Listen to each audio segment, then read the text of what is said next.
9. सोच र पैसा। किताबहरू धेरैले पढ्छन्, ज्ञान बटुल्छन्। म अलि फरक तरिकाले लाग्न थालेँ। किताब र इन्टरनेटका चित्त बुझ्दा कुराहरू टिप्थेँ।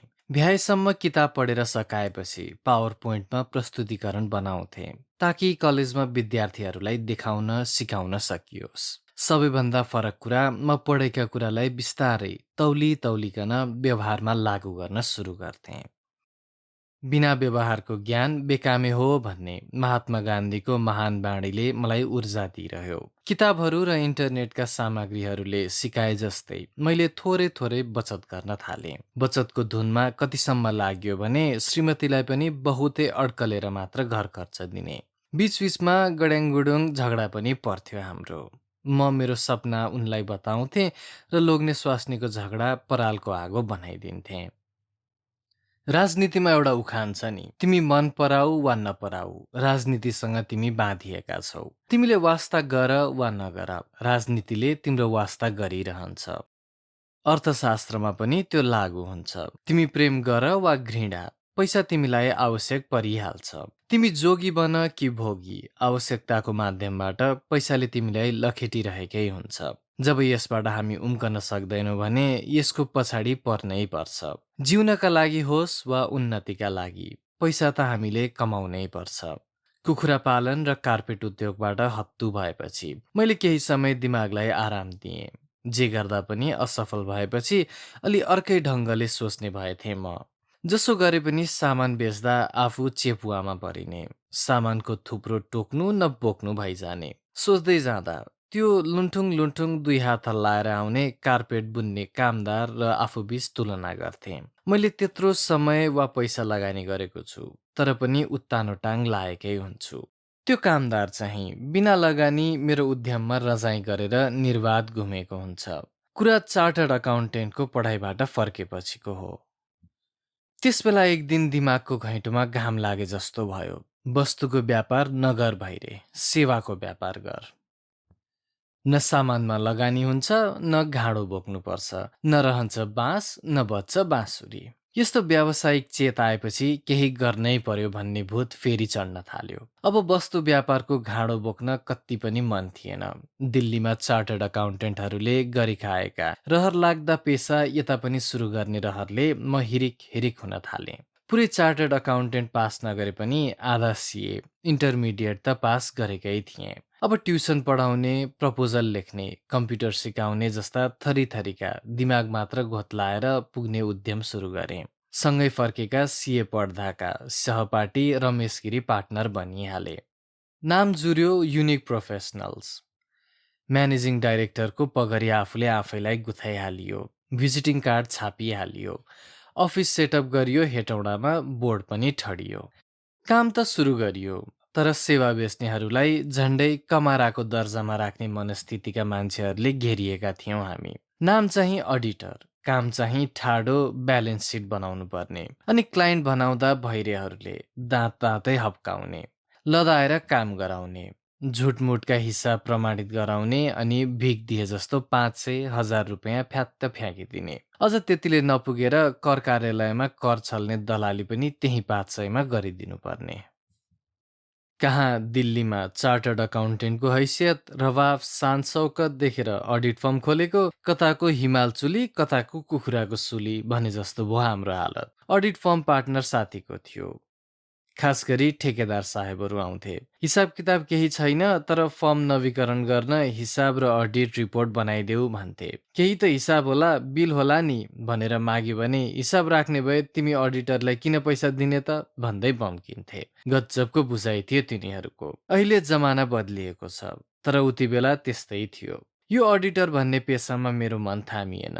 बरु कम्प्युटर पढाउने र प्रपोजलहरू लेख्नेतिर म बढी समय दिन थालेँ। यो प्रपोजल लेख्दा ताकाको पनि गजबको अनुभव छ। एकपल्ट एकजना सुटेड बुटेड भला आदमी मेरो कार्यकक्षमा पसे। एउटा आइएनजिओको वरिष्ठ पदको भिजिटिङ कार्ड थमाए अनि गजबको प्रस्ताव सुनाए। उनको आइएनजिओको नेपालमा काम गर्ने म्याद सकिन लागेको रहेछ, तर पैसा खर्च गर्न टन्नै बाँकी रहेछ। उद्यम विकास सम्बन्धी काम गर्दो रहेछ त्यो संस्थाले। प्रस्ताव कस्तो थियो भने जिल्ला उद्योग वाणिज्य सङ्घका लागि हामीले जाने जति उद्यमको प्रस्ताव लेखिदिनु पर्ने। एउटा आयोजनाको लागत 5 लाखभन्दा बढी हुन नहुने। जतिवटा प्रस्ताव दिन सकिन्छ दिने। एउटा प्रस्ताव लेखेको 5,000 रुपियाँ हाम्रो पारिश्रमिक पाइने रे। थिएन त गजब। प्रस्तावमा धेरै दिमाग लगाइरहनु पर्ने थिएन। मोटामोटी 4-5 पृष्ठ लेखे पुग्ने। धेरै कुरा त कपी पेस्ट गरे पनि हुने। सन् 1996को सुरुतिर 5 पृष्ठ कपी पेस्ट सहितको प्रपोजलको 5,000 फी राम्रै थियो। कसिएर काम गरे दिनको 10वटा प्रपोजल कसो तयार नहोला भन्ने लाग्यो। त्यसपछि हाम्रो प्रपोजल फ्याक्ट्री सुरु भयो। केको मात्र प्रपोजल लेखिएन। पान दोकान, दुना टपरी उद्योग, किराना सामुदायिक पसल, साइकल मर्मत, मोटर वर्कसप, होटल व्यवसाय, कम्प्युटर सेन्टर, फार्मेसी तालिम आदि इत्यादि। जाने जति र सोचे जति जम्मै गर्दा भएछ झन्डै 40वटा प्रपोजल। हाम्रो प्रपोजलमा टेकेर उद्योग वाणिज्य सङ्घले झन्डै 2 करोड सर्लक्क पायो। पछि सुने त्यसमा 20% उनै टाई सुटधारीले कमिसनका रूपमा कुम्ल्याएछन्। उद्योग वाणिज्य सङ्घले आफ्ना आशामुखी सदस्यहरूलाई उद्यम सञ्चालन गर्ने कागजमा सही गराउँदै भागशान्ति प्रपोजल रकम आफ्नो कुस्त भाग कटाएर बाँडेछ। 40वटा प्रपोजलको 2 लाख फिस माग्न जाँदा जाँदा मेरो जुत्ता खिएर प्वाल पर्न आँटेको थियो। आज भोलि भन्दा भन्दै झन्डै 6 महिना बित्यो। उद्योग वाणिज्य सङ्घले रजत जयन्ती मनायो। सोभिनियर छाप्यो। हामीलाई क्या बा तिमीहरूको काम पनि भन्यो। अध्यक्षले धेरैचोटि धाप पनि ठोके, तर फिस चाहिँ सुक्को आएन। धाप ठोकेर प्रशंसा मात्र पाएर मेरो कार्यालय र गुजरा चल्नेवाला थिएन। फिस नपाएर अति भएपछि मेरो पनि स्वर ठुलो हुन थालेको थियो। अब अध्यक्षजीले त्यही 40वटा उद्यम चले नचलेको अनुगमन गर्ने प्रोग्राम अफिसरको जागिर खुल्दैछ, त्यो तिमीलाई दिन्छु, फिस चाहिँ बजेट छैन भन्न थालेका थिए। काम गराउँदा एक थरी भन्ने, सकिएपछि अर्को थरी कुरा गर्ने। मैले लेखेको प्रपोजलको बजेटमा फिस दिन मिल्ने शीर्षक राखेको कुरा मैले बिर्सेको कहाँ थिए र। त्यो त ठाडो जोड थियो। मेरो कन्परो अब बेजोडले तातिसकेको थियो। प्रोग्राम अफिसर भए पनि काम गरेको तलब पाउने हो। एउटा काम गराएर अर्को आश्वासनमा भुलाउन खोजेको र हाम्रो पारिश्रमिक पचाउन खोजेको भन्ने कुरा नबुझ्ने म थिइनँ। त्यसपछि त उद्योग वाणिज्य सङ्घको अध्यक्षसँग मेरो राम्रै दन्त बजान पर्यो। त मुलालाई झन् अफिसरको जागिर दिन्छु भन्दा उल्टै झगडा गर्ने भनेर तिनी पनि रकिए। मैले त आफ्नो मेहनतको पैसा मागेको थिएँ। म झन् किन चुप बस्ने। यो सब मेरो फिस बचाउने दाउ हो तिम्रो, म पत्रिकामा छापिदिन्छु भनिदिएँ मैले पनि। त्यस्ताका म अलिअलि पत्रकारिता पनि गर्थेँ। धम्क्याउन बाध्य बनाएका थिए ती अध्यक्षले मलाई। लडाइँ नै परेपछि जोसँग जे हतियार छ त्यसैले लड्ने न हो। अध्यक्षले मेरो पार्टनरलाई फकाए। त्यो के सब अप्ठ्यारो मान्छे रहेछ, फिसको कुरा नगर, प्रोग्राम अफिसर तिमीलाई बनाइदिन्छु भनेर लोभ्याएछन्। मेरा साथी लोप्रे कान लगाएर मलाई प्रस्ताव गरेको प्रोग्राम अफिसरको जागिर मलाई नै धोका दिएर खान गए। म एक्लो भएँ। सेवामूलक उद्यम गर्छु भनेर हाम फालेको म त नाकै भाँच्चिने गरी लोप्पा खाएको मान्छे चाहिँ बन्न पुगे। हताश भएँ। चित्त पनि दुख्यो। संसार फटाहा नै फटाहाहरूको जमात जस्तो लाग्न थाल्यो। तर यो चित्त दुखाइ धेरै दिन रहेन।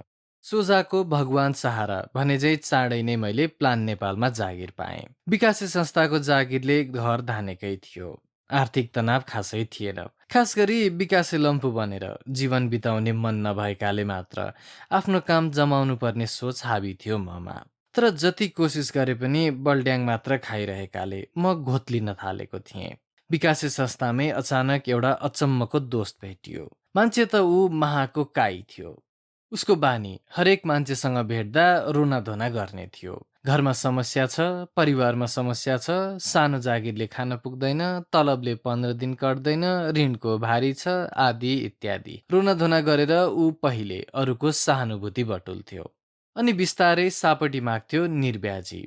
सापटीको रकम जम्मा गरेर महिनाको 3, 4 वा 5% सम्मको ढ्याके ब्याजमा लगाउने उसको उद्यम रहेछ। उसलाई धेरैले दुखिया प्राणीका रूपमा मात्र चिन्थे। उसको दुर्लभ मुनाफामूलक उद्यम बारेमा कसैलाई थाहा थिएन। मसँग दोस्ती बढेर बियर खाने स्तरसम्म पुगेपछि भने उसले एक दिन सोमरसले फिट्टान भएको अवस्थामा आफ्नो उद्यमको चर्तीकला आन्द्राभुँडी खोतलेर देखाएको थियो। मेरो काइते साथीको व्यवहार त मैले गर्न सक्ने कुरा थिएन, तर यसले मेरो सोचमा एउटा दस्तक चाहिँ दियो। त्यो के भने मान्छेले गर्ने पैसा कमाउने काम पैसाले पनि गर्न सक्दो रहेछ।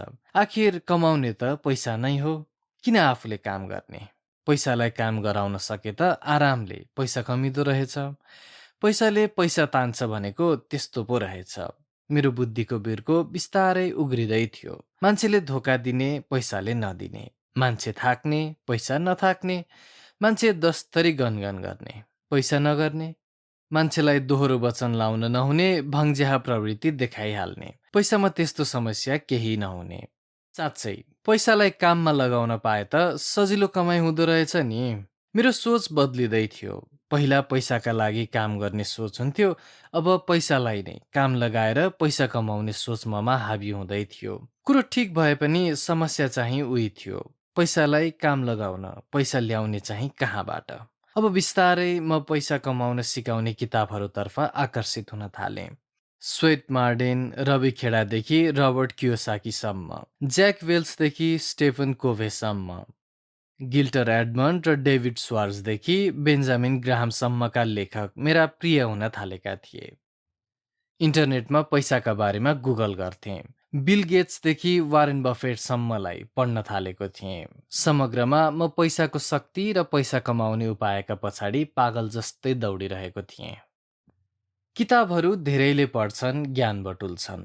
म अलि फरक तरिकाले लाग्न थालेँ। किताब र इन्टरनेटका चित्त बुझ्दा कुरा टिप्थे। भ्याएसम्म किताब पढेर सकाएपछि पावर पोइन्टमा प्रस्तुतिकरण बनाउँथे, ताकि कलेजमा विद्यार्थीहरूलाई देखाउन सिकाउन सकियोस्।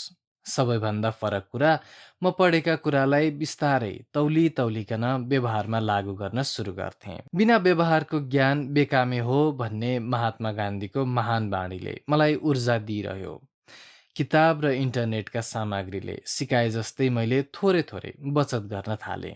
बचतको धुनमा कतिसम्म लाग्यो भने श्रीमतीलाई पनि बहुतै अड्कलेर मात्र घर खर्च दिने। बीचबीचमा गड्याङगुडुङ झगडा पनि पर्थ्यो हाम्रो। म मेरो सपना उनलाई बताउँथे र लोग्ने स्वास्नीको झगडा परालको आगो बनाइदिन्थे। कतिसम्म भने सानोभन्दा सानो सामान किन्न पनि बार्गेनिङ गर्ने, पैसाको मूल्य सुनिश्चित गर्ने। कार्यालयमा पनि मेरो काम त्यस्तै थियो। उचित मूल्यमा गुणस्तरीय वस्तु र सेवा लिने। यही दौरानमा व्यापारीहरू मलाई साह्रै दह्रो सौदाबाजी गर्ने कर्मचारीका रूपमा चिन्न थालेका थिए। कति रिसाए पनि, कतिले कमिसनको लोभमा फकाए पनि, तर मलाई सर्टकट हान्नु थिएन। मलाई त लामो यात्राको घोडा बन्नु थियो। पैसाको उचित मूल्य खोज्ने मेरो स्वभावको प्रभाव मेरो परिवारमा पनि परेको थियो। मेरी श्रीमती पनि वित्तीय क्षेत्रकै विकासे कर्मचारी भएकीले उनीसँग कुरो मिल्ने नै भयो। मेरा छोरीहरू पनि सानैदेखि त्यस्तै देखा परे। कापी, कलम वा खेलौना किन्दा पनि सामानहरू दाँच्थे, मूल्य दाँच्थे तिनीहरू। अनि आफ्नै शैलीमा बार्गेनिङ पनि गर्थे। त्यति बेला ती साना नानीहरूले पैसा राम्ररी चिनेका पनि थिएनन्, तर म तिनीहरूलाई असाध्यै मन पर्ने। अनि कुनै सामानको मोल जान्नु पर्यो भने त्यो सामानलाई तिर्ने पैसाले कति प्लेट मोमो आउँछ भनेर सोध्थे, दाँच्थे र निर्णय गर्थे। मेरी ठुली छोरीलाई टेडी बियर, खेलौना भालु खुब मन पर्ने। एक दिन उसलाई ठुलो टेडी बियर किनिदिन भाटभटेनी सुपरमार्केट लगे। उसले भयभरको टेडी बियरको साइज, गुणस्तर र मूल्य दाजेर एउटा छानी। मूल्य थियो 1100, तर पछि पैसा तिर्ने बेलामा गलत मूल्य ट्याग लागेको र त्यसको वास्तविक मूल्य 1800 रहेको कर्मचारीले बताए। तर मेरी छोरी माने पो। ट्यागमा 1100 लेखेर राखेपछि त्यतिमै दिनुपर्छ भनेर ऊ जिद्दी कस्न थाली। विक्रेताले मानेन। 9 वर्षकी मेरी छोरी तर्कमा उत्री।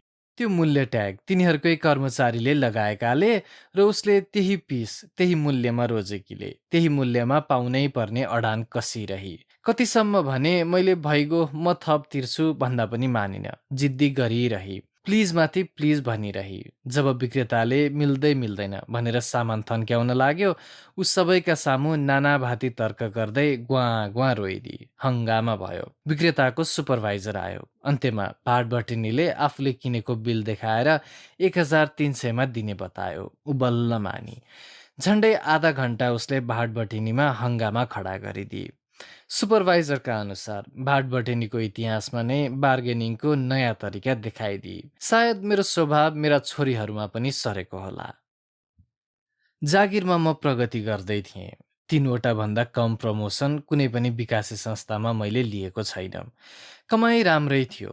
खर्चमा एक एक हिसाब गर्ने हुनाले मेरो पिठ्यौँ पछाडि मलाई कन्जुस भन्नेको जमात ठुलो थियो। म त्यसमा बेपरवाह रहेँ। स्रोतको दुरुपयोग भएको देख्यो कि मेरो कन्परो तात्थ्यो। धनगढीमा क्षेत्रीय आयोजना प्रमुख रहँदा मसँग गाडी, पैसा आदि स्रोत पर्याप्त थियो। हरेक कर्मचारी गाडीको सुविधा खोज्थे। 4वटा झोला लैजानुपर्ने भन्दै गाडी माग्थे। म चाहिँ बसमा जान हौस्याउँथेँ। आयोजना प्रमुख आफूले मात्र गाडी चढ्यो भन्ने आरोप नलिन म आफै बसमा हिँडिदिन्थेँ। भ्रमण भत्तामा बसको बिल पेश गरेको देखेर कर्मचारी छक्क पर्थे।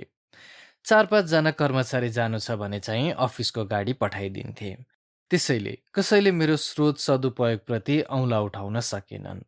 अधिकार भनेको सदुपयोग गर्नलाई दिएको हो। पैसा छ भन्दैमा खोलामा फ्याँक्नुपर्छ भन्ने हुन्छ र? त्यस्ताका बरु कहिलेकाहीँ मभन्दा माथिका हाकिमहरू चाहिँ स्रोत दुरुपयोग गर्न मलाई उक्साउँथे। धनगढीबाट काठमाडौँको प्लेनको भाडा थियो 7,000। काठमाडौँ गाडी लैजाँदा तेल खर्च, ड्राइभरको खर्च आदि समेत गर्दा 20,000 पुग्थ्यो। अनि 1.5 घन्टामा पुग्ने ठाउँमा दिनभर गाडीमा गुडेर समयको सत्यानाश हुने त छँदैछ। तैपनि किन हाकिम गाडी लिएर जाऊ भन्छन् भन्दा त 30 किलो आँप, 50 किलो जोरायल बासमती चामल र 20 किलो तरकारी हालेर ल्याइदेऊ भन्नलाई पो रहेछ। त्यो पनि मैले किनेर लगिदिनु पर्ने सित्तैमा। अनि भन्न चाहिँ मलाई गाडीको सुविधा उपयोग गर भनेर कृपा गरे जस्तो देखाउने। यस्ता चाकडीका चलनमा मैले कहिले कानको डिउ थापिन र कहिले हाकिमको प्रिय पात्र बन्न सकिन। व्यवसाय अब्बल हुन पहिला सोच अब्बल हुनुपर्छ भन्ने धारणा किताबहरूले सिकाए। नयाँ उम्दा सोच र व्यावसायिक योजनामा घोत्लिँदै धेरै दिन बिते। सोचको बर्सात मेरो दिमागमा आउँथ्यो र छाटिँदै जान्थ्यो। म व्यावसायिक सम्भावना थुप्रै भेट्थेँ, तर मेरा बरकतले तिनलाई साथ दिँदैनथ्यो। मेरो सोच र सपनाको आकार ठुलो हुन थालेको भेउ त मैले पाएको थिएँ, तर खल्तीको दमडीको आकारले साथ दिइरहेको हुँदैनथ्यो। वर्षहरू बितिरहँदा मेरो बचतले राम्रो आकार लिँदै थियो। यो दौरानमा नेपालको शेयर बजारलाई पनि म नजिकैबाट निहाल्दै थिएँ। सानोतिनो लगानीको सुरुवात पनि गरिसकेको थिएँ। वारेन बफेटको दीर्घकालीन लगानीको कुरा पनि मलाई जचेको थियो। रबर्ट कियोसाकीले मलाई नेपालगञ्जमा घर बनाउन हौसाए। नेपालगञ्जमा जग्गा राम्रै ठाउँमा पनि 2 लाख कट्ठामा पाइने। निर्माण सामग्री भारततिरबाट ल्याउँदा निकै सस्तो पर्ने। ज्याला उत्पातै सस्तो। तर घर भाडामा लिनु पर्यो भने काठमाडौँको भन्दा झन्डै दोब्बर। घर भाडा खोज्न जाँदा घरधनी सबैले पहिला कुन अफिसमा काम गर्छौ भनेर सोध्थे। ढाँट्नु पनि भएन। अनि विकासे कार्यालयको नाम सुन्ने बित्तिकै 3 कोठाको भाडा 15,000 बक्स्योस् न भन्थे। कुनै अप्ठ्यारो नमानेरै। हिसाब गरे घर बनाउँदा 5-7 लाख लाग्छ होला। महिनाको 15,000 भाडाले वर्षमा 1,80,000। 5 वर्षको नियुक्ति थापेर नेपालगञ्ज पुगेको थिएँ। 5 वर्षमा त पुरै घरको लागत उठ्छ तिर्ने भाडाले। रबर्ट कियोसाकीले भने जस्तै घरले आम्दानी दिन्छ भने मात्र सम्पत्ति हो। नत्र घरको हेरचाहमा आम्दानीभन्दा बढी खर्च हुन्छ भने त्यो दायित्व हो। यो सम्पत्ति नै हुने ठानेर मैले घर बनाउने सुर कसेँ। करिब 10 लाखमा जग्गा सहितको मेरो 2 तले घर तयार भयो। नेपालगञ्जको गर्मीमा तल्लो तल्लामा बस्नुको मजै छुट्टै। अनि माथिल्लो तल्ला भाडामा लगाएर महिनाको 15,000 भाडा बुझ्नुको मजा झन् छुट्टै। घरको मूल्याङ्कन गराउँदा झन्डै 19 लाख भयो। त्यो धितो राखेर 13 लाख ऋण पाइयो। त्यो पनि गजबको ब्याजदरमा झन्डै वार्षिक 6% मात्र। त्यो ऋण मैले औसतमा वार्षिक 30% प्रतिफल आउने शेयर बजारमा लगाएँ। त्यसको मजा झन् बेग्लै भयो। शेयर बजारमा मेरो रणनीति अलिक फरक थियो र छ पनि। शेयर बजारमा म सर्टकट कहिल्यै हेर्दिन। हल्लाको भरमा कारोबार गर्दिन। धेरै लोभ पनि गर्दिन। प्रतिफल पनि वार्षिक औसत बढीमा 30% को मात्र अपेक्षा गर्छु। कम्तीमा 1 वर्ष होल्ड गर्न नसक्ने शेयर किन्दिन। दिनहुँ नाफा घाटाको क्याल्कुलेटर थिच्दिन। यति गरेपछि नेपालको सेयर बजार त्यति जोखिमपूर्ण लाग्दैन मलाई। भलै मान्छेहरू नेपालको सेयर बजारमा चौपट्टै जोखिम छ भन्छन्। आधारभूत तथ्याङ्कहरू बलिया भएका कम्पनीमा मात्र सेयर किन्छु। 300 इन्डेक्स हुँदा पनि किने, 1900 सूचक पुग्दा पनि किन्दैछु। अहिलेसम्म सेयर बजारमा मैले गुमाएर पछुताउनु परेको छैन। सेयर हत्तपत्त बेच्दिन, त्यसका हाँगाबिगा पलाउन दिन्छु। त्यतिखेर बेच्छु जब कम्पनीको मूल्य उत्कर्षमा हुन्छ र निकै राम्रो कम्पनीको सेयर उक्त बेचेको पैसाले किन्न पाइन्छ। मेरो पोर्टफोलियो मेरै आँखा सामु म आफै फुरुङ्ग हुने गरी बढ्दै थियो। सायद मेरो सोचले राम्रै काम गर्दै थियो। ऋणमा मैले कहिल्यै विश्वास गरिन, जहिले डराइरहेँ। अलिकति रकम जम्मा हुनासाथ ऋण घटाइहाल्थे। यसले ब्याङ्कहरूको विश्वास बढ्दो रहेछ। अर्कोपल्ट ऋण माग्दा झन् सजिलो गरी पाइने रहेछ। अर्कोतिर ऋण घट्दा ब्याङ्कलाई तिर्ने ब्याज आफैसँग बसेर फाइदा हुने रहेछ। ऋणको तनाव पनि कम हुने, इक्विटीका फाइदै फाइदा। म त्यसैले इक्विटीमै बढी विश्वास गर्छु। रबर्ट कियोसाकीको अर्को कुरा पनि मलाई गहत लागेको थियो। त्यो थियो जग्गाहरू ठुलो टुक्रामा किन्ने र सानो टुक्रामा बेच्ने। जग्गाको मामिलामा मलाई मेरै अनुभवका गुरुले पनि कोर्रा हान्दै थुप्रै कुरा सिकाएका छन्। 2044 सालतिर जुन बेला मसित महिनाको फाजिल कमाई, इमान्दारी साथ भन्नुपर्दा अवैध सरकारी कमाई, महिनाको 10 देखि 15,000 हुन्थ्यो र काठमाडौँको वसुन्धरा तिर्लिङटारतिर 5,000 रोपनीका दरले जग्गा पाइन्थ्यो। मेरो गृहनगर हेटौँडातिर पनि 3-4 हजारमा एक कट्ठा जग्गा राम्रै ठाउँमै पाइन्थ्यो। मैले कहिल्यै किनिन। साथीहरूले हत्तु हुने गरी अनुरोध गर्दा पनि किनिन। बरु तिनैलाई जग्गा किन्न निर्ब्याजी ऋण दिए। अहिले काठमाडौँ र हेटौँडातिरको जग्गाको भाउ सुन्दा दिमागै भनन्न हुन्छ। नेपालगञ्जमा मेरो पोर्टफोलियो बढ्दै थियो र अरू सहरको तुलनामा नेपालगञ्जमा जग्गाको भाउ सस्तो थियो। मौकाले दोबारा भाग्यमा दस्तक दिएको कुरा मैले बुझिसकेको थिएँ। अनुभवबाट त्यति त सिकेकै थिएँ। त्यसैले सेयरको कमाई र बचतलाई जग्गामा रूपान्तरित गर्दै थिएँ। ब्याङ्कको ऋण यदाकदा लिन्थे र छिट्टै तिरिहाल्थे पनि। पछि त ब्याङ्कहरूले नै थुप्रै अफर पनि दिन थाले, तर ऋणमा म कहिल्यै हौसिन। 5 वर्षको नियुक्ति थापेर गएको म आयोजना लम्बिएर 7 वर्ष नेपालगञ्ज बसेँ। घर भाडामा नगएको कुनै दिन भएन। त्यही घरको ऋण परिचालन गर्दै जग्गाहरू पनि जोडे। 7 वर्षपछि नेपालगञ्ज छोड्ने बेलामा त्यही घर 70 लाखमा बेचिदिएँ। बल्ल म ढुक्क हुँदै थिएँ। मेरो सोचले काम गर्दै थियो। यी सबै कुरा गर्दा गर्दै सविनय निवेदन गरौँ, म व्यापक गाँठवाला रहेछु भन्ने भ्रम मेरा पाठकहरूलाई नपरोस्। म सामान्य मनुवा हुँ। ठुलो मान्छे हुनै पर्ने, कुछ त पैसा हुनै पर्ने जरुरी नहुने र सुरुवात शून्यबाटै गर्न सकिने कुराको आफ्नो भोगाई र व्यवहारको व्याख्या मात्रै हो यो। नेपालगञ्जमा मेरो सोचको उद्यम फैलिँदै थियो। साथीहरू भन्दै थिए लगानी बढ्दै थियो। एउटा लगानी कम्पनी पनि खोल्न भ्याएको थिएँ। कम्पनीले वारेन बफेटको किम्वदन्तीका हिउँको डल्लो गुडाएसरी पैसा गुडाउँदै र बटुल्दै थियो। मेरै आँखा अगाडि मेरो लगानी चुलिँदै थियो, बढ्दै थियो। कम्पनी सानो थियो, तर स्थापनाको 3 वर्षमै कम्पनीको सम्पत्ति बजार मूल्यका आधारमा लगानीको 5 गुणा पुगेको थियो।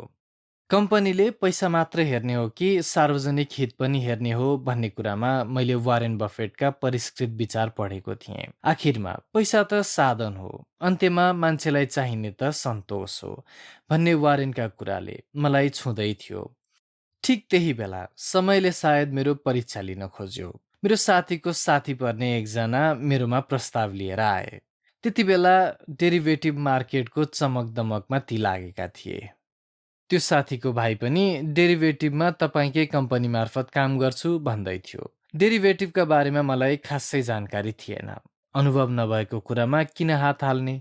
तर साथीले लिडे ढिप्पी छोडेकै होइन। भाइले भारतको पुनाबाट MBA गरेको छ। भारतमै डेरिभेटिभको क्षेत्रमा 2 वर्ष काम पनि गरेको छ।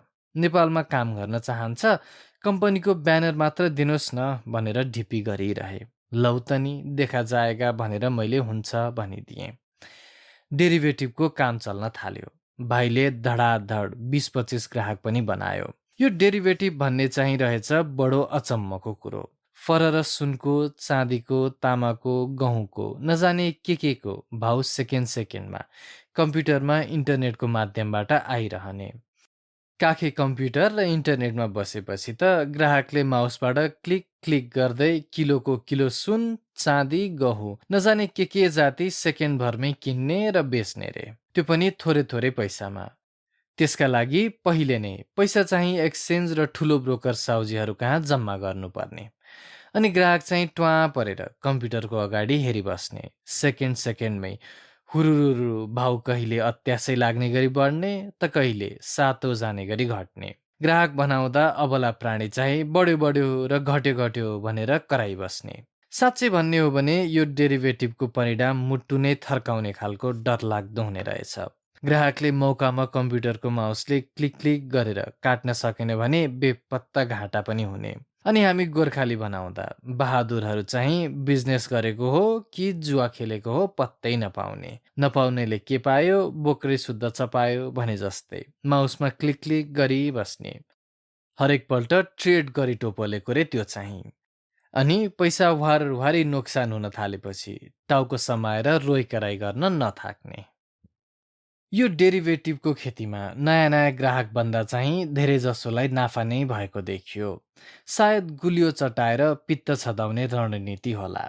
जब मान्छे हौसिएर पैसा बेसमारी लगाउँछन् अनि त घाटै घाटा। आज 1 लाख हालेर राति सुत्यो, भोलिपल्ट उठ्दा त पैसा सबै चट, इक्विटी हिट भइरहेको। अनि त ग्राहकको हालत जुवामा हारेको जुवाडे जस्तो। जुवाडेले श्रीमतीको तिलहरी खोसेर जुवा खेल्न जान्छ भन्थे, डेरिभेटिभवालाहरूले चाहिँ सबैतिरबाट पैसा जम्मा गरेर खालमा हालेको देखियो। फेरि हामी गोर्खालीहरूको बानी चाहिँ हारेपछि सन्किहाल्नु पर्ने। संयम भनेको त राख्नै नजान्ने। हातमा माउस परेपछि बेला नकुबेला क्लिक क्लिक गरिरहनु पर्ने। त्यसो नगर न हौ साथी भन्यो भने मेरो पैसा मेरो मर्जी पनि भन्न भ्याइहाल्ने। अनि घाटा लागेर हत्तु भएपछि चाहिँ म के गरौँ भनेर सोध्ने। मलाई सोधेर ट्रेड गरेको थिइस् र जेसुकै गर भनिदिएको छु कतिपटक त। हुँदा हुँदा यो डेरिभेटिभको कन्तबिजोगले धेरैलाई छुन थाल्यो। मलाई पनि भाइले ग्राहक बनाएको थियो। सुरुमा त 3-4 घन्टामै 25,000 रुपियाँ जति नाफा पो भयो गाँठे। म पनि उही गोर्खाली ड्याङको मुलान परेँ। त्यसपछि त सनक्कै भइहालेँ नि। अनि केही दिनसम्म लामै रिसर्च गरेँ। डेरिभेटिभको उद्योपान्त नालीबेली अर्थात् यसको उत्पत्ति, उद्देश्य र विकाससम्म, फन्डामेन्टलदेखि टेक्निकल एनालाइसिससम्म निकै पढियो। पढ्दै जाँदा थाहा पाएँ न त यसका लागि उपयुक्त विदेशमा जस्तो वस्तु बजारको विकास हामी कहाँ भएको छ, न त यसको समग्र र सार्थक विश्लेषण नै हाम्रो बुतामा छ। हामी कहाँ त खाली डेरिभेटिभको नाममा जुवा जस्तो पैसाको मात्र राफसाफ गर्ने खेल खेलाइएको छ। तर यो अनुसन्धान र ख्यालमै 75,000 जति रुपियाँ गुमाएपछि मैले कुरो पनि बुझेँ र यो ट्रेड भन्ने आत्मघाती खेल सधैँका लागि बन्द पनि गरिदिएँ। मैले डेरिभेटिभको कारोबार व्यक्तिगत रूपमा छोडे पनि कम्पनीले त ब्रोकर भएर काम गरिरहेकै थियो। कम्पनीको कमाइ त लोभ लाग्दै थियो। थर्की थापेको न हो, क्लिक क्लिक गरिदिनेहरू छँदैछन्। थर्की थाप्नेलाई त हरेक क्लिकमा पैसा आइरहेकै थियो। एकपल्ट हुलास मैदा मिलका मुनिमजीले भनेको सम्झन्छु। उनको फ्याक्ट्रीलाई वर्षको 300 ट्रकसम्म गहुँको आवश्यकता पर्थ्यो। वस्तु बजार भनेपछि त गहुँको डेलिभरी दिनु पर्यो नि। पैसामा राफसाफ गरेर उनको उद्योग चल्छ र? तर यस्ता कुरा बुझ्ने ज्यादै कम थिए।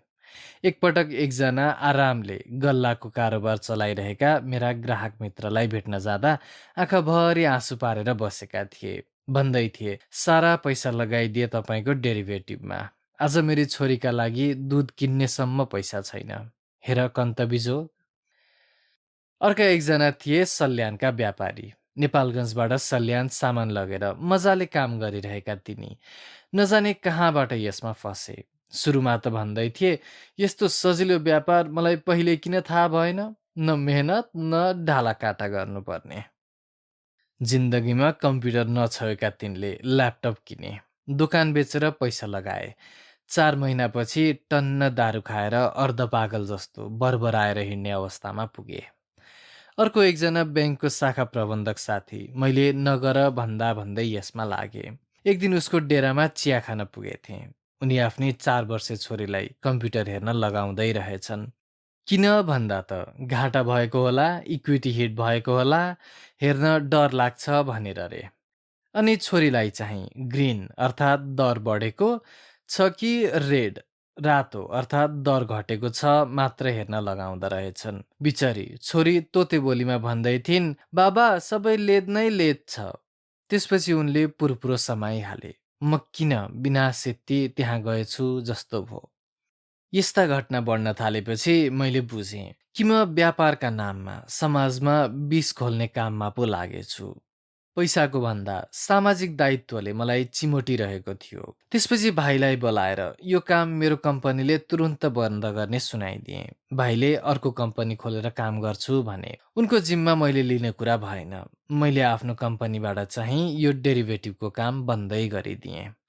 अचानक नेपाल खाल्डो पस्ने धेरै रहर र थोरै बाध्यता मेरो परिवारमा पनि पस्यो। सन्तानलाई पढाउनु पर्यो काठमाडौँ, ओखती मुलो राम्रो चाहिए काठमाडौँ, अवसर समात्नु परे काठमाडौँ। आम नेपालीको रहर र व्यवस्था दुवै हो काठमाडौँ। मलाई चाहिँ काठमाडौँ खाल्टो उकुस मुकुस लाग्ने, तर कहिलेकाहीँ पारिवारिक जिद्दीका अगाडि हार्नु पर्दो रहेछ। जागिरेकै रूपमा म पनि काठमाडौँ खाल्टो छिरे। नेपालगञ्जदेखि नै सेयर मार्केटको विश्लेषण इन्टरनेट फोरम र ब्लगहरूमा गर्थेँ। काठमाडौँ पसेपछि यहाँको भिडमा म एक्लो भएँ। सेयर मार्केट 300 भन्दा कम इन्डेक्समा झरेर क्र्यास भएको थियो। लगानीकर्ता विरक्तिएका थिए। निराशाका स्वरहरू बलशाली थिए। मेरो सेयरको ब्यालेन्स सिट चाहिँ अझै हल्का हरियै थियो। सेयर मार्केटका फोरम र ब्लगहरूमा लेख्दै गर्दा मेरा थुप्रै भर्चुअल साथीहरू बनेका थिए। काठमाडौँको न्यास्रोले बिछट्टै चिमोटिरहेको बेला मेरो मनमा एउटा सोच फुर्यो। यी भर्चुअल साथीहरूलाई भेटेरै किन कुरा नगर्ने? आखिर लगानीकर्ताहरू निराश थिए र मलाई साथीहरू चाहिएको थियो। सोचमा मैले काठमाडौँको एउटा औसत होटेलमा चियापानको निम्तो ब्लगबाटै दिएँ। बाग बजारको होटेल अशोकको बैठक कक्षमा मेरा भर्चुअल साथीहरू मेरो निमन्त्रणालाई स्वीकारेर अटाइ नअटाइ हुने गरी आइदिए। आँटेर गरे त हुने रहेछ। मैले त सोचेको थिएँ भर्चुअल संसारमा रमाउनेहरू वास्तविक भेटघाटमा नआउलान्, तर भयो उल्टो। झन्डै 50 भन्दा बढी साथीको पहिलो जमघट भयो। शेयर बजारकै कुराकानी भयो। शेयर बजारमा डुबेका साथीहरू धेरै थिए। प्रत्यक्ष भेटघाट र कुराकानी राम्रै माने। एकअर्काले आपसमा गफसफ गरे, अनुभव बाँडे। पहिलो बैठकमै चिया गफमा कसैले प्रस्ताव राख्यो, यस्तो भेटघाट हरेक महिना किन नगर्ने? त्यसमा मेरो प्रस्ताव पनि थपियो। यदि गर्ने हो भने हरेक महिना शेयर बजारका कुनै खास विषयमा प्रस्तुतिकरण पनि किन नगर्ने? ठुलो उत्साहका साथ सबैले प्रस्तावको समर्थन गरे। त्यसपछिका दिनहरूमा हरेक महिना शेयर बजारका विभिन्न विषयमा मैले 14वटा बैठक र 14वटै पावर पोइन्ट प्रस्तुति गरेँ। 4वटा बैठकसम्म आइपुग्दा हाम्रो सर्कलको सदस्य सङ्ख्या 200 नागिसकेको थियो। हरेक प्रस्तुतिकरणलाई हामीले ज्ञान छलफल सत्रको नाम दिएका थियौँ। हुन पनि त्यस्तै हुन्थ्यो। विषयगत प्रस्तुतिकरणपछि टीका टिप्पणी र तर्कसङ्गत छलफल गरिन्थे। चौथो बैठकमा केही साथीहरूले प्रस्ताव राखे, यत्रो ठुलो जमघट हुँदै गएको छ, यसलाई व्यवसायीकरण किन नगर्ने? हामीहरू नै मिलेर एउटा कम्पनी खडा किन नगर्ने? साथीहरूको समर्थन राम्रै पायो प्रस्तावले, तर मेरो विचार अलि फरक थियो। साथी बन्नु र साझेदार बन्नु फरक कुरा हुन्। अलि विश्वास बढेपछि मात्र कम्पनी खोल्ने र खोल्नै परेपछि ठुलो आकारमा खोल्ने मेरो सोच थियो। तर रात रहे अग्राक पलाउँछ भन्ने साथीहरू बढी निस्किए। फलाम तातो भएकै बेला घन ठोक्नुपर्छ भन्ने साथीहरू अझ बढी जमजमाए। मलाई चाहिँ विगतका घातका भूतहरूले तर्साइरहेका थिए। हौसिएर अरूको पैसा बटुलेर मात्रै हुँदैन, तिनलाई प्रतिफल पनि दिन सक्नुपर्छ। कसैलाई प्रतिफल अति छिटो चाहिन्छ। यी सबै बुझ्न र सन्तुलन भएर अघि बढ्न अलि समय कुर्नुपर्ने राय मेरो थियो। तर चटमग्नी पटबिहे भन्ने साथीहरूको बहुमत भयो। हामी सबै थियौँ शेयर बजारका मान्छे, साना लगानीकर्ताहरू, शेयर बजारमै धेरैजसो डुबेकाहरू, भविष्यमा उत्रने र कमाउने सपना बोकेकाहरू, आगोले पोलेको आगोमै सेकाएर निको पार्नुपर्छ भन्नेहरू, फलामले फलाम काट्छ भन्नेमा विश्वास गर्नेहरू, पुँजी बजारमै रुचि भएका र लगानी भएकाहरू, सबै मिलेर निष्कर्ष निकाले, लगानी कम्पनी नै खोल्ने। विगतका घातका भूतहरूसँग अलिअलि डराए पनि म पनि भित्रभित्रै फुरुङ्गै थिएँ। साथी खोज्ने सोच र प्रयासको जमघटले व्यवसायीकरणको मूर्त रूप जो लिँदै थियो। सफलता, फराकिलो मन र इमान्दारी। यो त बडो गजबको आइडिया हो। तर यसलाई कतै सेयर नगरौँ है अहिले। हामीभन्दा अगाडि अरूले सुरु गर्छन् फेरि। प्राय म यही सुझाव पाउँछु। यो सुझावप्रति चाहिँ म तीन छक्क पर्छु। होला विकसित मुलुकमा भए यस्ता सोच वा विचारहरूको पेटेन्ट, कपिराइट, ट्रेडमार्क आदि हुन्छन् होला। तर हाम्रो जस्तो मुलुकमा त्यस्तो आइडिया सके हामीले नै प्रयोग गरे भइहाल्यो। नसके आइडिया अरूलाई दिएर अरूले काम गर्छन् भने पनि त्यो राम्रो नै होइन र? आइडिया लुकाउनु पर्ने कारण चाहिँ के नै छ र? यो हाम्रो र राम्रो बीचको सङ्घर्ष जारी छ।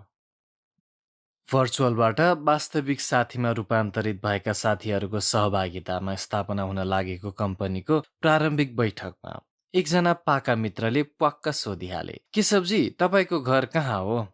बाउले बनाइदिएको घर हेटौँडा हो। आफूले नेपालगञ्जमा बनाएथे, बेचियो। अहिले कतै आफूले बनाउन सकेको छैन। घर सोध्नेहरूलाई मैले नियमित दिने गरेको जवाफ फर्काएँ। काठमाडौँमा घर कहिले बनाउनुहुन्छ? ठेगान छैन सर। उनी थिए अनुभवी महानुभाव।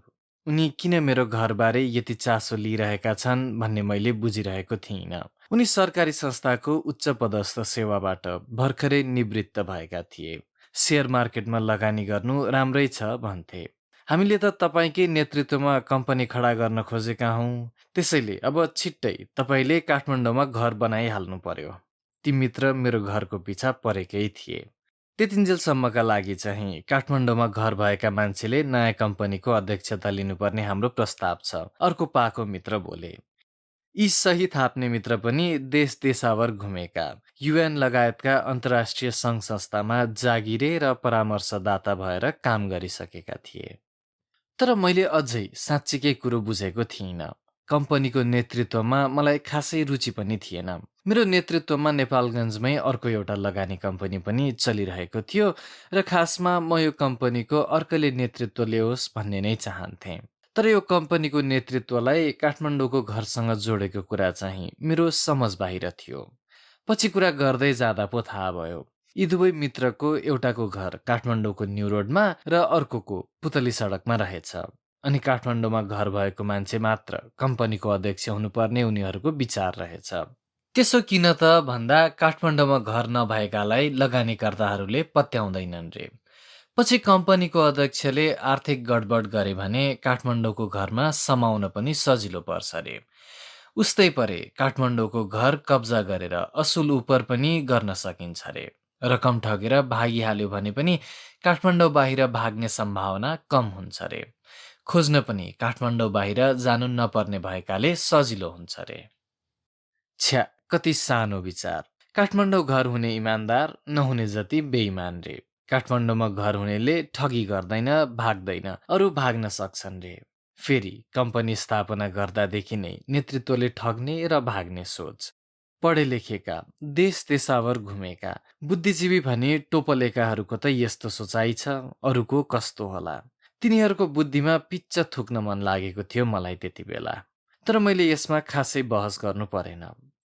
संविधानले नेपालभर घुम्ने बस्ने, व्यापार व्यवसाय गर्ने स्वतन्त्रता दिएको छ। तर यहाँका कुही गन्धे बुद्धिजीवीहरूको सोच चाहिँ कति काठमाडौँ परस्त छ। अरू साथीहरूको उग्र विरोधका कारण काठमाडौँ घरवाला प्रस्तावहरू आफै छेउ लागे। बरु टिमबाट हटे, तर काठमाडौँ घरको अहमवादी सोच त्याग्न सकेनन्। आज हाम्रो गरिबी भन्दा पनि हाम्रो सङ्कीर्ण सोचहरू हाम्रो प्रगतिमा तगारा बनेका छन्। घरदेखि कार्यालयसम्म, सार्वजनिक निकायदेखि राजनैतिक तहसम्म सङ्कीर्ण सोचले डेरा जमाएको देखिन्छ। घरकै कुरा गरौँ, हामी कहाँ व्यवस्थित आवास फस्टाउन सकेको छैन। कोलोनी वा अपार्टमेन्ट जस्ता सामूहिक आवासमा चौडा सडक, पर्याप्त पार्किङ, उच्च कोटिका सुविधा र तुलनात्मक कम लागतमा अपार्टमेन्टहरू पाइन्छन्। हामी चाहिँ रुचाउँछौँ 2 आना जग्गा, 8-10 फिटे बाटो, 4 बोट भए पनि रायोको साग रोप्ने ठाउँ। किनभने हामीलाई लाग्छ यो हाम्रो हो। उता राम्रो छ तर हामी हच्कन्छौँ, नराम्रो भए पनि हाम्रै रोज्छौँ। यो हाम्रो र राम्रोको सङ्घर्ष जारी छ। कार्यालयमा कर्मचारी लिनु पर्यो भने राम्रो मान्छे होइन, हाम्रो मान्छे रोज्छौँ। अनि अलिक दिनपछि हाम्रो मान्छेले अरूलाई टेर्दैन। राम्रो त हुँदैन नै, काम गर्ने सिप पनि कमजोर हुन्छ। अर्कोतिर ऊ हाकिमको मान्छे, टेरोस् किन अरूलाई? उस्तै परे उसलाई ल्याउने हाकिमलाई पनि टेर्दैन। अनि टिम बिग्रन्छ, भताभुङ्ग हुन्छ, गुनासा बढ्छन्। हाम्रो मान्छे भएकाले हामी हटाउन पनि सक्दैनौँ, कारबाही गर्न पनि सक्दैनौँ। अनि हाम्रो मान्छे उत्सुक बनेर संस्थाको दीर्घरोग बन्दै जान्छ। यही हो हाम्रो मान्छे लिनुको स्खलन, आनन्दको परिणति। हामीले गाडधनका दन्त्यकथाहरू सुनेका छौँ। आफूसँग राख्न नसक्ने र अरूलाई दिन पनि विश्वास नगर्नेहरूले सम्पत्ति, पैसा, खरखजाना गाडेर राख्थे। विश्वासको चरम सङ्कटले मान्छेले गाडधन राख्थ्यो। न कसैलाई गाडेको ठाउँ नै देखाउँथ्यो, न त कसैलाई भन्थ्यो। जबसम्म ऊ जिउँदो रहन्थ्यो, न त्यसको उपयोग हुन सक्थ्यो, न त परिचालन। जब ऊ मर्थ्यो, तब गाडधन अमुक स्थलमा गाडिएरै रहेको हुन्थ्यो, कसैको काममा आउँदैनथ्यो। अर्थात् गाडधन स्रोत र सम्पत्तिको दुरुपयोग हो। अचेल रुपैयाँ, पैसा वा खजाना त गाडेर नराख्लान्, तर बौद्धिक सम्पत्ति गाडेर अर्थात् लुकाएर राख्ने रोगबाट हामी मुक्त हुन सकेका छैनौँ। व्यावसायिक क्षेत्रमा योजना लुकाउने र प्रशासकहरूले क्षमता लुकाउने बडो नराम्रो बानी छ। आफूमा भएको सिप अरूमा हस्तान्तरण गर्न हामी बडो कन्जुस छौँ। हामीलाई के लाग्छ भने हामीले आफ्नो दक्षता र सिप हस्तान्तरण गरेमा हामी कमजोर भइहाल्छौँ, अरूले हामीलाई उछिन्नेछन्। केही वर्ष अघि मेरो गाउँमा एकजना जान्ने सुन्ने थिए। ठ्याक्कै नाम त थाहा भएन, तर ढकाल थर्का भएकाले हामी ढकालबाजे भन्थ्यौँ। यी थिए बडो गजबका, उबेलाका, दुनियाँ देखेका, अग्रणी टाइपका प्राणी। हरेक कुरामा उनको अग्रसरता र बुजुर्गपन झल्कने। हरेक कुराको समाधान उनले बोकेर बसेको जस्तो लाग्ने। केमिकलको अमिलोको अचार पहिलोपल्ट उनैकोमा हो चाखेको। झारफुकदेखि औषधिमुलोसम्म जानेका। उनलाई उनको पहाड घरमा उनी सानै छँदा बनझाँक्रीले लगेको रे। साताभन्दा बढी दिन आफूसँग राखेर बनझाँक्रीले तन्त्रमन्त्र औषधिमुलो सिकाएर पठाएको रे। बनझाँक्री भन्ने अमुक जीव बडो अचम्मको हुन्छ रे, आधा मान्छे र आधा भालु जस्तो। वैज्ञानिक प्रकारका तमाम तिगडमदेखि तन्त्रमन्त्रसम्म जानेको हुन्छ रे। जङ्गलमा बसी बसी बनझाँक्रीले नाना भाँतीका पकवान बनाएर खुवाउँछ रे। ढकाल बाजेको बनझाँक्रीको कथाको सत्यताबारे त थाहा भएन, तर उनी थिए हरेक रोगका उपचारक। सेवाग्राहीहरू उनको घरको पिँढीमा लाइन बस्थे। पहिला झारफुकको सामान्य प्रक्रियापछि उनी घरभित्रको एकान्तमा बस्थे। घरभित्र कसैलाई पनि उनीसँग पस्ने अनुमति हुँदैनथ्यो।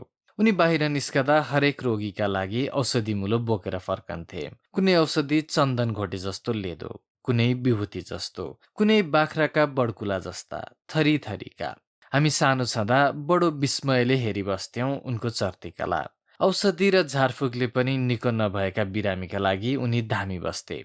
जिउमा बनझाँक्री बोलाउँथे, काम्थे, बग्थे।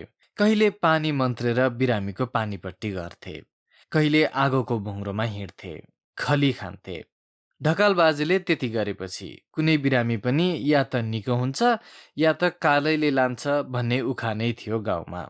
सानैदेखि उनको चर्तीकला विस्मित हुँदै हेर्दै आएको म जस्ता ठिटाको जुङ्गाको रेखी बस्दै गएपछि र प्रगतिशील नामको वामपन्थी अध्ययनतिर झुकाव बढ्दै गएपछि हामी खासखुस उनलाई फटाहा भन्न थालेका थियौँ। ढकाल बाजे जाने जति चर्तीकला गर्छन्, कोही बाँच्छन्, कोही मर्छन्, त्यो स्वाभाविकै हो भन्न थालेका थियौँ हामीहरू। तर गाउँमा एउटा यस्तो घटना भयो जसले हाम्रो मुखमा बुझो लगाइदियो। भयो के भने एकपल्ट गाउँमा बौलाहा कुकुरको बिगबिगी चल्यो। मेरै घरको कुकुर पनि बहुलायो र मैलाई समेत टोक्यो। भेटे जति 10औं मान्छे र थुप्रै गाईबस्तुलाई टोक्ने भ्याएर मलाई टोकेको 3 दिनभित्रै त्यो मर्यो। हेटौँडा अस्पतालमा रेबिसको सुई सकिएको थियो। वीरगन्जमा समेत सुई पाइएन। अब ढकाल बाजेको शरणमा पर्नु बाहेक अरू उपाय थिएन। म लगायत अरू थुप्रै मान्छेलाई उनी पहिला घाउ फुक्थे मन्त्रसाथ, अनि भित्र पसेर गुप्त स्थानबाट चन्दन घोटे जस्तो लेदो ल्याएर लेपन गराउँथे। करिब 1 महिनासम्म यो प्रक्रिया चलिरह्यो। यता मेरो 7औं पुत्लो उडेको थियो। म थिएँ गाउँभरमै पहिलो एसएलसी पास गरेको ठिटो। रेबिस प्राणघातक हुन्छ भन्ने मलाई राम्ररी थाहा थियो। यस्ता चन्दन, लेप र झारफुकले रेबिजलाई केही लछार्ला भन्नेमा मलाई ठूलो शङ्का थियो। दिन बित्दै जाँदा काल नजिकिँदै गए जस्तो अनुभूत गर्न थाले। झन्डै 3 महिनापछि बौलाहा कुकुरले टोकेको तर ढकाल बाजेको औषधि मुलो नपाएका मान्छे र वस्तुभाउहरू भट्टाभट बौलाउन र मर्न थाले। मान्छे पनि मरे। वस्तुभाउ बौलाउनको र मर्नको त गन्ती नै भएन। हरेक दिन मेरो सातो उठ्थ्यो र म आफूलाई कालको मुखमा पुगेको ठान्थेँ। अब रेबिजको लक्षण आज हो कि भोलि देखिन थाल्नेमा म थर्कमान थिएँ। तर भयो अचम्म। ढकाल बाजेको उपचार पाएका हामी सबैजना सारसौदा नै रह्यौं। मैले धेरैपल्ट ढकाल बाजेलाई चिन्ता व्यक्त गर्दा उनले जुङ्गामा ताउ लगाउँदै "त चिन्ता नगर" भनेका थिए। नभन्दै म लगायत हामी सबैजना आजसम्म जिउँदै छौं। यो घटनाले मेरो मथिङ्गल घुमाइदिएको थियो र 360 डिग्रीको पारामा ढकाल बाजेप्रति श्रद्धा र विश्वास जगाइदिएको थियो। त्यसपछि म उनको पछि धेरै लागेँ। उनको ओखतिमुलोबारे बुझ्न चाहेँ। धेरै फकाएँ पनि। तर उनले केही बताएनन् र केही सुइँको पनि दिएनन्। यो कुरा जान्न, थाहा पाउन बनझाक्रीको चेलो नै हुनुपर्ने रे। कसैले औषधिबारे जान्यो वा थाहा पायो भने औषधि नै त्यसोपरान्त बेअसर हुन्छ रे। धेरै वर्ष अघि उनी बितिसके। उनको त्यो अमूल्य जानकारी, सिप र औषधिको ज्ञान पनि सायद उनीसँगै मरिसक्यो। हामीसँग प्राकृतिक रूपमा रहेका सम्पत्तिमा पानीपछि जङ्गल र जडीबुटी नै हुन्। ढकाल बाजे जस्ता जानकारहरू अझै बाँकी हुन सक्छन्। तिनको ज्ञान र सिपको जगेर्ना गर्न सके, त्यसको व्यावसायिक प्रयोग गर्न सके, कौडीमा जडीबुटी बेचेर सुनको भाउमा औषधि किन्ने नियतिमा पूर्ण विराम लाग्दो हो कि? नेपालगञ्जको नाकाबाट मात्र वर्षेनी अरबौं जडीबुटी बाहिरिन्छ, खास गरी भारततिर। त्यसको पूर्ण प्रशोधन गर्न नसके पनि अर्धप्रशोधित मात्र निर्यात गर्न सके त्यसको मूल्य अभिवृद्धि तेब्बर चौबर हुन सक्ने गुन्जायस छ। सरकारी र गैर सरकारी निकायले पैसाको ओइरो लाउन थालेको पनि धेरै भइसक्यो।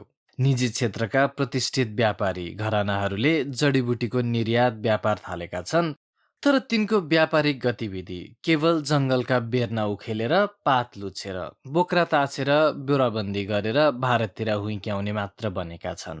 गुणस्तर र मूल्य अभिवृद्धि तिनले सुको थप्न सकेका छैनन्। अचेल त जडीबुटी व्यापारीहरू समेत जङ्गलका जडीबुटीको बेलो नै मासिने भए भन्न थालेका छन्। राज्य वा निजी क्षेत्रले जडीबुटी प्रशोधनमा लगानी गरिदियो भने वा मौसमी दरभाउ नियन्त्रणका लागि वातानुकूलित गोदामहरू बनाइदिने हो भने साना व्यापारीले पनि त्यसमा मनज्ञ लगानी गर्ने वा ज्ञान सिपको योगदान दिन सक्छन्। प्रशोधनको काम सानो लगानीले नपुग्ने वा व्यावसायिक रूपमा आकर्षक नहुने। ठूलो व्यापारीहरूले काँचो जडीबुटीमा नै कुस्त नाफा कुम्ल्याउन पाएकै छन्। राज्यलाई यसको ठूलो चासो छैन वा दाताको मुख ताक्दैमा ठिक्क छ। यसले अपार सम्भावना भएको जडीबुटीको क्षेत्र आफैमा टाक्सी बसेको छ। गैर सरकारी संस्थाहरूको लगानी नीति जडीबुटी क्षेत्रमा बुझिन्न सक्नु छ। जागिर खानका लागि मात्र तिनले यो क्षेत्र रोजेका हुन् कि भन्ने दरो भान तिनका गतिविधिले पार्छ। एउटा गैर सरकारी क्षेत्रका हाकिम साहेबले जडीबुटीमा अनुदान दिन पैसा हातैमा बोकेर बसेका बताएर जडीबुटी सम्बन्धी उपयुक्त प्रस्ताव लेख्न लगाए। 50% उसले अनुदान दिने, 50% व्यवसायले हाल्नुपर्ने रे। लौ त भनेर जडीबुटी क्षेत्रमा 20औं वर्ष व्यापारिक काम गरेका दाइले बेसार र टिमुर प्रशोधनका बारेमा नानाभती अनुसन्धान गरेर प्रस्तावना लेख्न मलाई लगाए। हरेकपल्ट नयाँ नयाँ अत्तो थापेर गोटा 3 पटक जति प्रस्ताव संशोधन गराए। अन्त्यमा एक्सपोजर भिजिट भन्दै ती दाइलाई भारतको चेन्नई, रामेश्वरम, कता कता चिलगाडी चढाएर भत्तासहित घुमाउन लगे। अनि बेसार सुकाउने नयाँ प्रविधि भन्दै चेन्नईमा बेसार उसिन्ने ढ्वाङ्ग्रो किनेर प्रयोग गर्ने भए मात्र पैसा दिने भनेर अत्तो थापे। उता दाइ भने त्यो ढ्वाङ्ग्रोलाई 42 लाख पर्ने र त्यसको काम नेपालमा छैन र यो बेकारमा घाटा हुने काम हो भनेर मान्दै मानेनन्। हुन पनि जानी जानी घाटा हुने काममा व्यवसायीले किन हात हाल्ने त? अनुसन्धान गर्ने भए जम्मै पैसा देऊ, हामी अनुसन्धान गरिदिन्छौँ, तर 50% हाम्रो जाने हो भने घाटा हुने काम गर्दैनौँ भन्ने त व्यवसायीले पाउने नै कुरा हो। अन्तत त्यो आयोजनामा गैर सरकारी लगानी छेपाराको उखान बनेर तुहियो। ढकालबाजेको प्रसङ्ग त उदाहरण मात्र हो एउटा। हरेक क्षेत्रमा हामी साँघुरो मन र बेइमानीको दोहोरो शिकार बन्दै आएका छौँ। व्यावसायिक क्षेत्रमा पनि त्यो देखिन्छ, भेटिन्छ। प्राय जब कुनै व्यावसायिक सोच ममा फुर्छ, म त्यो आफ्ना साथीहरूसँग छलफल गर्छु। यो त बडो गजबको आइडिया हो, तर यसलाई कतै सेयर नगरौँ है अहिले, हामीभन्दा अगाडि अरूले गर्छन् फेरि। प्राय म यही सुझाव पाउँछु। यो सुझावप्रति चाहिँ म तीन छक्क पर्छु। होला, विकसित मुलुकमा भए यस्तो सोच र विचारहरूको पेटेन्ट, कपिराइट, ट्रेडमार्क आदि हुन्छन् होला। तर हाम्रो जस्तो मुलुकमा त्यस्तो आइडिया सके हामीले नै प्रयोग गरे भइहाल्यो। नसके आइडिया अरूलाई दिएर अरूले काम गर्छन् भने त्यो पनि समाज र देशका लागि राम्रो नै होइन र? आइडिया लुकाउनु पर्ने कारण चाहिँ के नै छ र? यस अर्थमा हामी सबै ढकालबाजीहरू नै होइनौँ त? एकपल्ट हामीहरू नेपालगञ्जबाट काठमाडौँ आउँदै थियौँ बसबाट। बसको व्यतिथि, सेवाग्राहीहरूसँग गरिने निम्न कोटीको व्यवहार आदि देखेर हामीले व्यावसायिक सोच बनायौँ। नेपालको बस व्यवसाय मूर्छित अवस्थामा छ। दिमाग सानो र पाखुरा तिग्रा ठुला हुनेको भरमा व्यवसाय चलेको छ। सेवाको त नाम मात्र हो, करका, बाध्यता र धक्कीमुक्कीको भरमा चलेको छ नेपालको बस व्यवसाय। राम्रो सुविधायुक्त बसहरूको सञ्जाल स्थापना गर्ने अनि इन्टरनेटबाट टिकट बुकिङ, पैसा सङ्कलन र 5 स्टार सेवा दिन सके यो व्यवसाय चम्कन्छ होला भन्ने हाम्रो छलफलको निर्क्योल रह्यो। त्यसको करिब 6 महिनासम्म हामीले हाम्रो योजनामा माखो पनि मारेनौँ। एक किसिमले त्यो हाम्रो यात्रा गफमै सीमित रह्यो। एक दिन एक्कासी एकजना मित्रले फोन गरे। कसैले हाम्रो बिजनेस प्लान त चोरेछ नि, उनी फोनमै आत्तिए। के भयो र मैले सोधेँ। त्यो हाम्रो बसवाला योजना त अर्कैले सुरु गरेछ नि, हाम्रो bus.com हेर्नुहोस् त। बर्बादै भयो नि, उनी चुकचुकाउन थाले। मलाई हाँसो उठ्यो। हामीले के सिनको भाँचेका थियौँ र बर्बाद हुनलाई? यात्रा गफ गरेरै हामीले मनगढन्ते पेटेन्ट अधिकार पाउने ठान्छौँ कि क्या हो? अब त्यही राम्रो काम अरूले गर्यो त के भयो? राम्रै त भयो नि। यही सङ्कीर्ण सोचले हामी जक्डिएका छौँ। विकास र पर्यावरणमा सन्तुलन जरुरी छ, ठिकै हो। तर पर्यावरणको दुहाईमा विकासका लक्ष्य पछाडि नपर्दा राम्रो होइन र? अरुण तेस्रोको कार्यान्वयन नगराउन अनेक तर्कहरू दिइए। आयोजनाको कामका लागि बडे बडे हेलिकप्टरहरू उड्छन् रे। तिनका आवाज र थर्कनले त्यस भेगका नदीमा पाइने तिते माछाहरू भकाभकी मर्छन् रे। तिनले पर्यावरणमा उत्पातै बिमाग पार्छ रे। आयोजनाको प्रभावले रैथाने पुतलीहरूका प्रजाति मासिन्छन् रे। कुरा ठिकै होला, तर तिते प्रजातिका माछा र पुतलीलाई अन्त प्रतिस्थापन गरेर पनि त बचाउन सकिन्थ्यो होला नि। त्यो कहिल्यै हेरिएन। जलविद्युत विकासको आयोजना बन्न नदिन हाम्रो पानी दिन्नौ भन्नुभन्दा कसरी हामीलाई बढी फाइदा होस् भनेर सौदाबाजी गर्नु राम्रो होइन र? अनुसन्धानका लागि बाँदर दिनु पर्यो भन्दा हाम्रा राता बाँदर दिन्नौ भनेर अत्तो थाप्नुभन्दा सीमित बाँदरहरू उपलब्ध गराएर फाइदा लिन सक्नु राम्रो होइन र? के हामीले हाम्रो पानीको सदुपयोग गर्न सकेका छौँ त? आखिर हामीले हाम्रो नदीका सबै पानी घ्याम्पामा हालेर राख्ने होइन क्यारे? हाम्रा राता बाँदरको समुचित प्रयोग गरेमा तिनको प्रजाति नै उन्मूलन हुने पनि त होइन क्यारे, कि कसो? सबैले बुझेकै छन्, नेपालमा उद्यम धन्दा र व्यवसाय सञ्चालनमा तमाम समस्याहरू छन्। विद्युत सङ्कट, श्रम सङ्कट, यातायात सङ्कट, सङ्कटै सङ्कट। तर यी समस्याहरू व्यवसाय सुरु गरेपछि आउने हुन्। व्यवसाय सुरु गर्नु अघि नै आउने मुख्य समस्या चाहिँ पुँजीको अभाव हो। पुँजी निर्माणका दौरानमा नेपालमा थुप्रै खेल र झेल भएका छन्। खास गरी नेटवर्क मार्केटिङले गतिलो बदनामी कमाएको छ। तन्नम नेपालीलाई सुनको कमाईको सपना देखाउने, गोल्ड क्वेस्टदेखि ल्याप्चे लगाउने निरक्षरलाई कम्प्युटर शिक्षा दिनेसम्मका नेटवर्क व्यवसाय देखिए। ती झुल्किए, उल्किए र सदस्यहरूलाई ठगेर अस्ताए पनि। जे जस्तो रूप, आवरण र कलेवरमा देखिए पनि नेटवर्क व्यवसायको फन्डा एउटै हुन्छ। ज्यामितीय दरमा सदस्यहरू बढाउने र पैसा थुप्र्याउने, अनि 1/3 सदस्यलाई भागशान्ति, थोर बहुत गुलियो चटाउने र 2/3 सदस्यको पैसा फसाएर राख्ने। संसारभरकै मान्छेहरू सदस्य बनेछन् भने पनि त्यसको फन्डा त्यही नै रहन्छ। अर्कोतिर नेटवर्क व्यवसायमा जसले पहिला हान्यो त्यसले जान्यो भन्ने सिद्धान्त लागू हुन्छ। पहिला सदस्य बन्ने सदस्य जतिसुकै ग्वाच पटमूर्ख लट्ठु भए पनि त्यसलाई पछि आउने सदस्य जतिसुकै बुद्धिमान मेहनती भए पनि जित्न सक्दैन। त्यो अर्को गजबको पाटो हो। फेरि हामी नेपाली सपनाको ठूलो खरिददार हौँ।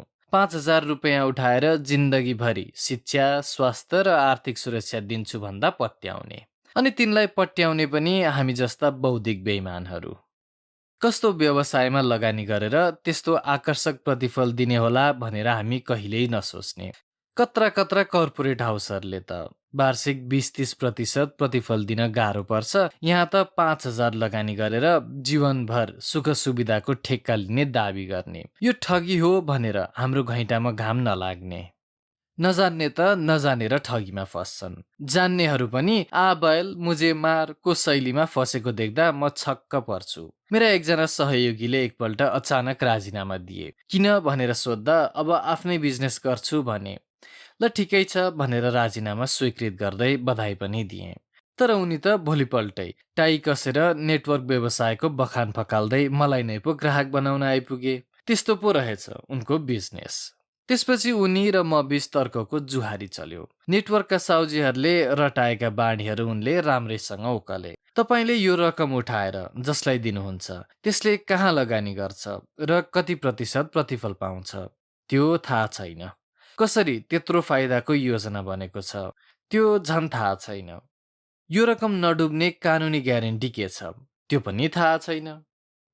त्यसो भए थाहा चाहिँ के छ त? बडे हस्तीहरू यो व्यवसायमा लागेका छन्, विदेशीहरू पनि लागेका छन्। ती सबै बडो बुद्धिमान छन्। तिनीहरूले चमत्कार गर्नेछन्, पैसा वर्षाउनेछन् र बाँड्नेछन्। उनले आफूलाई थाहा भएको कुरा यस्तै यस्तै बताए। लौ खुत्तियो, मैले ओठ लेप्ट्याएँ। म कुनै हालतमा नमान्ने देखेपछि उनले बडो भावुक उत्तेजित र आवेशित भएर मेरो नाकै मुनि चोरौँला ठड्याएर मलाई च्यालेन्ज दिए। आज तपाईँले मलाई असहयोग गर्नुभयो, भोलि मेरो हैसियत के हुन्छ हेर्नुहोला भन्दै उनी बाहिरिए। त्यसको करिब 4 महिनापछि नम्बर नचिनेको अन्तर्राष्ट्रिय कल मेरो मोबाइलमा आयो। उनी नेटवर्कका च्यालेन्ज दिने साथी पो रहेछन्। ओहो मित्र, कता विदेशतिर सयर हो? घरबार दाम पैसा कति जोडियो त? मैले हल्का व्यङ्ग्यसाथ भने। उनी त फोनमै पो ग्वा ग्वा रुन थाले। भएछ के भने थुप्रै सदस्य बनाएछन् उनले। 2-4 हजारका चेक पनि बुझेछन् सुरुमा, अनि अति उत्साहित भएर सदस्यहरू बनाउँदै पैसा बुझाउँदै गरेछन्। पैसा छैन भन्नेलाई आफ्नै गोजीबाट पैसा हालिदिँदै पनि सदस्य बनाएछन्। एक दिन अचानक नेटवर्क व्यवसायको कार्यालयमा जाँदा त बडे मानको तालचा पो लट्किएको रहेछ। मान्छेहरू नाराबाजी गर्दै रहेछन्। रेडियो टिभी पत्र पत्रिकामा त्यो नेटवर्कका व्यवसायीहरू बेपत्ता भइसकेको समाचार आएको थाहा पाउने उनी सायद अन्तिम परेछन्। उपस्थित भिडमा 2-4 जना उनैले बनाएका सदस्य पनि रहेछन्। तिनले उनलाई हाम्रो पैसा निकाल भन्दै हातपात पनि गरेछन्। बडो मुस्किलले ती मित्र ज्यान जोगाएर कुले लाम ठोक्न भ्याएछन्, अनि तुरुन्तै भारततिर भागेछन्। चोक्टा खान गएको झोलमा डुबेर मर्यो भन्या यही हो। अब उनी जे जस्तो भए पनि जागिर दिलाइदिन अनुनय गर्दै थिए। अब भन्ने बित्तिकै मेरो गोजीमा हुन्छ र जागिर? फेरि हुँदा खाँदाको जागिर छँदै सम्झाउँदै भिरतिर हामफाली गएकालाई जागिर दिँदैमा सब ठिकठाक हुन्छ भन्ने के ग्यारेन्टी? नेटवर्कको ठगीमा ठगिने हामी पनि उत्तिकै साझेदार छौँ। आफन्त छरछिमेकलाई साह्रो गाह्रो पर्दा 2-4 पैसा ऋण पत्याउन नाना थरी बहानाबाजी गर्ने। तर नेटवर्कका सुकिला मुकिला टाई सुटधारीलाई चाहिँ बिना आधार बिना विश्लेषण पत्याउने। एकजनाले त यतिसम्म भने कि भगवानले के गर्छ भनेर कसैले खोजी नीति गरेको छ र भगवानमाथि विश्वास गर्नु अघि? यत्र ठुला मान्छेहरू लागेछन् नेटवर्किङमा, विश्वास नै ठुलो कुरो हो। निश्चय पनि विश्वास ठुलो कुरो हो, त्यसमा दुई मत भएन। तर विश्वास गर्नु अघि पनि विश्लेषण गर्नुहुन्न भन्ने चाहिँ कहाँ लेखेको छ र? यस्तो छिट्टै विश्वास गर्ने बानीले वा अन्धविश्वासले हामी धेरैलाई डुबाएको त छँदैछ, त्यसभन्दा बढी व्यावसायिक वातावरण बिगारेको छ। लगानीकर्ताहरूलाई अगुल्टोले हानेको कुकुर बनाइदिएको छ। उचित व्यावसायिक लगानीमा पनि ती पर्सेको भाले चाहिँ तर्सन्छन्। जहाँ लगानी जुट्नु पर्ने हो त्यहाँ ती पर्सेका लगानीकर्ताहरूले लगानी नगरिदिएपछि सम्भावनायुक्त व्यवसायमा पनि लगानी जुट्दैन। अर्थात् नेटवर्क ठगीको व्यवसायले व्यावसायिक जगतमा दीर्घकालीन असर पारेको छ, मनोवैज्ञानिक त्रास र कुण्ठा उब्जाएको छ। अर्को थरी व्यावसायिक कित्ता पनि छ, जो ठगीले त होइन, गर्दा गर्दै वा गर्न खोज्दा खोज्दै पनि डुबेको छ। उदाहरणका लागि टोल टोलमा घरै पछि खुलेका बचत ऋण सहकारीहरूलाई लिन सकिन्छ। देखासिकीमा वा लहलहीमा 20-30 जना मिलेर ससानो लगानीमा सहकारी संस्था दर्ता गरायो। सुरुमा त कहाँ सहकारी भन्छन् र ब्याङ्क नै खोल्यौं भन्ने ठानेका हुन्छन्। ब्याङ्क ठानेपछि ब्याङ्कको सिको गर्नै पर्यो, सिसादार कार्यालय खोल्नै पर्यो, फर्निचर सोफा सेट राख्नै पर्यो, एयर कन्डिसनर जोड्नै पर्यो, 2-4 कर्मचारी राख्नै पर्यो, सके गाडी नसके मोटरसाइकल भए पनि किन्नै पर्यो, उद्घाटन भोज गर्नै पर्यो। यति गर्दा गर्दै 2/3 भन्दा बढी पुँजी सजावटमै चट भइसकेको हुन्छ। अर्थात् आम्दानी 54, खर्च रुपैयाँ, बिना योजनाका तामझाम, 2 आनाको मुर्गी 4 आनाको मसला। अफिस झकिझकाउ भएपछि बल्ल झसङ्ग भइन्छ। काम चाहिँ कसरी गर्ने हो अब? अनि सुरु हुन्छ अन्धाधुन्ध अनुनय, विनय, पहुँच, प्रभाव, अर्थात् साम दाम प्रयोग गरेर निक्षेप बटुल्ने कसरत। अनि निक्षेप बटुलेपछि ऋण लगानी त गर्नु पर्यो। महँगो ब्याज दरमा निक्षेप कबुलेपछि महँगैमा गर्नु पर्यो लगानी पनि। ब्याङ्कले ज्यादै जोखिम देखेर छोडेका नपत्याएकाहरूलाई बढी दरमा भटाभट ऋण दिएपछि 3 महिना पनि नबित्दै देखिन्छ त्यसको असर। ऋणको उठ्ती रोकिन्छ वा खराब ऋण सुरु हुन थाल्छ। यता ऋण धरापमा पर्न थालेको हुन्छ, उता सेयर होल्डरहरू नाफा कति भयो र लाभांश कति पाउने भन्ने रटान सुरु गर्छन्। कतिपय अवस्थामा नाफा साफा गोलखाडी भए पनि सेयरबाटै लाभांश भन्दै पैसा बाँडेको पनि देखिएको छ। अर्थात् व्यवसायले घुँडा टेक्ने क्रम सुरु हुन्छ। युनिटी काण्ड हामीले धेरै सुनेका छौँ। वास्तवमा युनिटी सुरुवातमा कुत्सित नियतले सुरु गरिएको थिएन, बरु बिना योजना कार्यान्वयनको रोगले त्यसलाई छिट्टै छोयो। पछि त्यसमा बेइमानीको महामारी पनि पस्यो। त्यसपछि बल्ल युनिटी धराशायी भएको हो। बेइमानीको व्यावसायिक रोग पनि हामी कहाँ प्रशस्तै छ, तर त्यसको जड समस्या चाहिँ सक्षम नेतृत्वको अभाव हो। राजनीतिमा होस् वा व्यवसायमा नैतिक आधार दह्रो छैन भने त्यसले जरुरै बिमाख गर्छ। व्यवस्था गर्दा नै ठग्छु भनेर आएपछि कसको के लाग्छ? अझ त्यस्ता ठग्ने नियतधारीहरू टाई सुटवाला फरर अङ्ग्रेजी बोल्नेवाला परे भने तिनका जालमा बढी सर्वसाधारण र साना लगानी गर्दा पर्ने नै भए। हाम्रो सोचमा एउटा नबिग्री अर्को बन्दैन भन्ने छ। त्यसको अर्थ आफू माथि जान, अरूको खुट्टा तान्नुपर्छ भन्ने हो। सँगसँगै उन्नति गरौँ भन्ने सोच नआएसम्म सामूहिक प्रगतिको ढोका खुल्दैन। अरूलाई बिगारेर आफू सप्रने सोच भएपछि त नियत नै गलत भएन र? अनि प्रगति त हुँदैन नै, भइहाले पनि क्षणिक हुन्छ। दीर्घकालमा चाहिँ वैमनस्यता, रिसराग र झगडा मात्र बाँकी रहन जान्छ। त्यसैले सँगसँगै काम गरौँ, सँगसँगै प्रगति गरौँ, ठुलो स्तरको सोच राखौँ, ठुलो स्तरको व्यवसाय गरौँ, फराकिलो र सहयोगी मन राखौँ। सफलताले आफै पछ्याउन थाल्छ। खुबी अनुसारको काम र काम अनुसारको माम हुन्छ भनेर बुझ्ने बेला भइसकेको छ अब। खुराफातीजन्य सर्टकट र छिर्के हान्ने होइन, इमान्दारीपूर्वक लामो र संयमी अनि परिश्रमी बाटो रोज्ने बेला अब आइसकेको छ।